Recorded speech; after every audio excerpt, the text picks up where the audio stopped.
പക്ഷേ അനിൽ ബോസ്, ഇപ്പോൾ ഈ കേസിൽ ഇപ്പോൾ കള്ളനും പോലീസും കളിക്കുകയാണ്. സോണിയാഗാന്ധിക്കും അടൂർ പ്രകാശിനും എതിരെ ആരോപണം ഉന്നയിക്കുന്നു, നിയമസഭയിൽ ഉന്നയിക്കുന്നു, സോണിയാഗാന്ധിയുടെ വീട് റെയ്ഡ് ചെയ്യണമെന്ന് ആവശ്യപ്പെടുന്നു. മറുവശത്ത് നിങ്ങൾ കടകംപള്ളി സുരേന്ദ്രനെ കുറിച്ച് ആരോപണം ഉന്നയിക്കുന്നു, കടകംപള്ളി സുരേന്ദ്രൻ കേസ് പോകുന്നു, ആരോപണം തെളിയിക്കണമെന്ന് ആവശ്യപ്പെടുന്നു. ഇന്നിപ്പോൾ മന്ത്രി വി ശിവൻകുട്ടിയെ കുറിച്ച് രൂക്ഷമായ പരാമർശം, സാധാരണ നിലയ്ക്ക് പ്രതിപക്ഷ നേതാക്കൾ നടത്താത്തത്ര കടന്ന പരാമർശം വി ഡി സതീശൻ നടത്തുന്നു. ഇത് തെരഞ്ഞെടുപ്പിന് മുന്നോടിയായിട്ടുള്ള വാക്പോരും അങ്ങോട്ടും ഇങ്ങോട്ടുള്ള ഏറ്റുമുട്ടലും ഒക്കെ ആയിട്ട് നിങ്ങളുടെ ലീഗ് അങ്ങ് പുരോഗമിക്കുന്നുണ്ട്. അപ്പം അതിനപ്പുറത്ത് കേസിന്റെ മെറിറ്റ്, അയ്യപ്പന്റെ സ്വർണം തുടങ്ങിയ കാര്യങ്ങൾ ഇനിയിപ്പോൾ വേറെ ആൾക്കാരുടെ വിഷയമാവുമോ? അല്ല, തെരഞ്ഞെടുപ്പ് വരുമ്പോൾ രാഷ്ട്രീയ പ്രത്യാരോപണങ്ങൾ ഇതംപ്രദമായിട്ടുണ്ടാകുന്ന കാര്യമല്ലല്ലോ അഭിലാഷേ. ശിവൻകുട്ടിയെക്കുറിച്ച് പ്രതിപക്ഷ നേതാവ് പറഞ്ഞതിൽ തെറ്റുവല്ലോ ഉണ്ടോ? കേരള നിയമസഭയ്ക്കകത്ത് മുണ്ടും മടക്കി കുത്തി അണ്ടേറം കാണിച്ച് സമരം നടത്തുന്നത് ശുദ്ധ ആഭാസത്തരമാണെന്നും അത്തരം ഗതികേടുള്ള ഒരു വിദ്യാഭ്യാസ മന്ത്രിയെ ചുമക്കേണ്ട സ്ഥിതിയിലാണ് കേരളത്തിലെ വിദ്യാർത്ഥി സമൂഹമൊന്നും പറഞ്ഞാൽ എന്താ തെറ്റ്? അത് വളരെ കൃത്യമായ വിമർശനമാണ്. ഒരു വിദ്യാഭ്യാസ വകുപ്പ് മന്ത്രി സഭയിൽ ഉപയോഗിക്കേണ്ട വാക്കുകളും പ്രവൃത്തികളും അല്ലല്ലോ അദ്ദേഹം ചെയ്തുകൊണ്ടിരിക്കുന്നത്. MLA ആയപ്പോഴും അങ്ങനെ ആയിരുന്നില്ല, ഏത് കാര്യത്തിലും അങ്ങനെയല്ല. അതവിടെ നിൽക്കട്ടെ, ഞാൻ അതിലേക്ക് വരുന്നില്ല. ഞാൻ ആ ഒരു ചർച്ചയല്ലല്ലോ ഇത്. നമുക്ക് പ്രതിപക്ഷ സമരങ്ങളെക്കുറിച്ചും പ്രതിപക്ഷ നേതാവിൻ്റെ പ്രയോഗങ്ങളെക്കുറിച്ചും വേറൊരു ഡിബേറ്റ് വയ്ക്കും, നമുക്ക് ചർച്ച ചെയ്യാം. CPMകാരുടെ പ്രയോഗവും നമുക്ക് ചർച്ച ചെയ്യാം, ഏത് പാർട്ടിയുടെയും ചർച്ച ചെയ്യാം. ഇവിടെ നമ്മൾ ഈ അന്വേഷണത്തിൽ ഒരു അപാകത നമുക്ക് തോന്നുന്നത് എവിടെയാണെന്നറിയാമോ? ഏറ്റവും പ്രധാനപ്പെട്ട കാര്യം, ഈ കേസിൽ ജയിലിൽ കിടക്കുന്ന ആളാണല്ലോ പത്മകുമാർ. പത്മകുമാറിനെ അറസ്റ്റ് ചെയ്ത് ഇന്നലെയും മെനിഞ്ഞാന്നും ഒന്നും അല്ലല്ലോ. ഈ സ്വർണ്ണപ്പാളിയുമായി ബന്ധപ്പെട്ട്, ദ്വാരപാല ശില്പവുമായി ബന്ധപ്പെട്ട് ഈ കേസ് പുരോഗമിക്കുന്ന സന്ദർഭത്തിൽ അറസ്റ്റ് ചെയ്തിട്ട് എത്ര മാസമായി? ഇത്രയും സമയമായിട്ട് പത്മകുമാറുമായി ബന്ധപ്പെട്ട് അതിൻ്റെ പ്രാഥമികമായ പരിശോധന SIT നടത്തുക എന്ന് പറയുന്നത് മിനിറ്റ്സ് പരിശോധനയാണ് നടക്കേണ്ടത്. ഇത് കോടതി പറയുന്നതാണ്, ഞാൻ പറയുന്നതല്ല. ആ മിനിറ്റ്സ് പരിശോധനയുമായി ബന്ധപ്പെട്ട് അദ്ദേഹത്തിൻ്റെ ഫിംഗർ പ്രിൻ്റ് അടക്കം എടുക്കുന്ന ലാബിൽ കൊടുത്ത് ടെസ്റ്റ് ചെയ്യുന്ന കാര്യത്തിന് 2 മാസം എടുക്കുക SIT. എന്തിനാണത്? എനിക്ക് മനസ്സിലാകുന്നില്ല. 2 മാസം എടുക്കുക.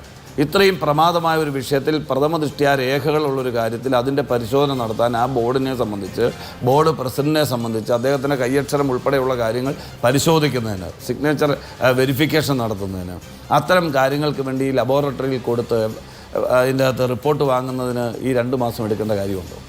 അപ്പോൾ എന്തുകൊണ്ടാവും അതിനൊക്കെ കാലവിളംബം SIT വരുത്തിയത് എന്നുള്ളത് സംശയം ഉയർത്തുന്ന കാര്യങ്ങളാണ്.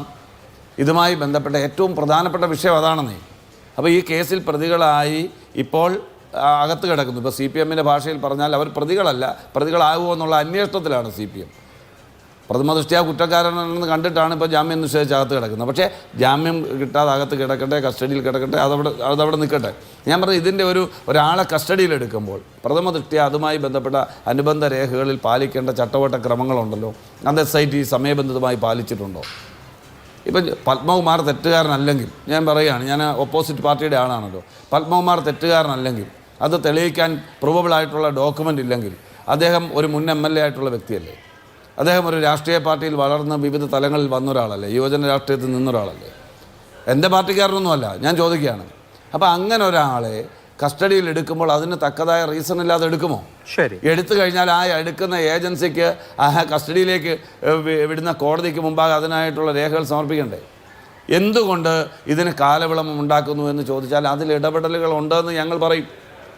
അതിനെ നിങ്ങൾ രാഷ്ട്രീയമാണ്, തെരഞ്ഞെടുപ്പാണെന്ന് പറഞ്ഞിട്ട് കാര്യമുണ്ടോ? അത് കോടതി പോലും പറയുന്നേ. 2 മാസം എടുക്കുന്ന എന്തിനാണെന്ന് അതിൻ്റെ പരിശോധനകളിൽ വരുന്ന വാർത്തകളിൽ നിന്നാണ് നമ്മൾ മനസ്സിലാക്കുന്നത്. അപ്പോൾ അത് ശരിയല്ല.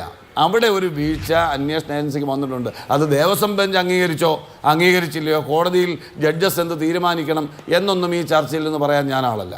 ശരി, പിന്നെ ഇന്ന് തന്നെ ഇവിടെ ശ്രീ RV ബാബു പറഞ്ഞു, ഒറ്റ സെക്കൻഡ്, RV ബാബു ഇന്നിപ്പം നടന്നത് പങ്കജ് ഭണ്ഡാരി എന്ന് പറയുന്ന ആളുടെ കേസുമായി ബന്ധപ്പെട്ട് അദ്ദേഹത്തിന് സുപ്രീം കോടതി പാസ്സാക്കിയിട്ടുള്ള നോംസിന് വിധേയമായി, നിയമത്തിന് വിധേയമായി അറസ്റ്റ് ചെയ്യുന്നതിന് മുമ്പ് പാലിക്കേണ്ട ചട്ടവട്ട ക്രമങ്ങൾ പാലിച്ചിട്ടില്ല എന്ന് ചൂണ്ടിക്കാണിച്ചിട്ടുള്ള അദ്ദേഹത്തിൻ്റെ പെറ്റീഷനാണ്.